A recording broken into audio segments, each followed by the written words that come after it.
Hi friends. மழை நேரத்தில வீட்டு ஓரங்கள்ல அழகா இந்த புழுதி காளான் வளருது. இது ரொம்ப ரொம்ப ஹெல்த்தியான ஒண்ணு. புரோட்டீன் சத்துக்கள் ரொம்பவே அதிகமா இருக்கு. நம்ம அம்மா வீட்டுக்கு பின்னாடி மழை பெஞ்சுட்டாலே அந்த தோட்டத்தில இந்த மாதிரி நெறைய காளான் முளைக்கும். இது 5 டைம்ஸ் ஆயிருச்சு. அம்மா பறிச்சு இன்னைக்கு கிரேவி வைக்கிறேன்னு சொல்ட்டாங்க.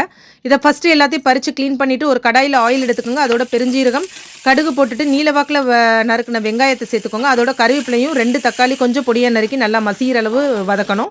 இப்ப கிளீன் பண்ணி வச்சிருக்க புழுதி காளான் இந்த பக்கம் இருக்கு. உப்பு கொஞ்சம் அதிலேயே நீங்க சேர்த்துருங்க.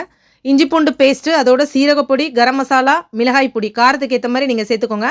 இது எல்லாத்தையும் சேர்த்து நல்லா மிக்ஸ் பண்ணிக்கோங்க. நம்ம வீட்லயே வளர்றனால இது ரொம்ப நல்லா ஹெல்த்தியா தான் இருக்கும். சில அதில விஷக்காளானும் இருக்கு. அத நீங்க தவிர்த்துக்கலாம்.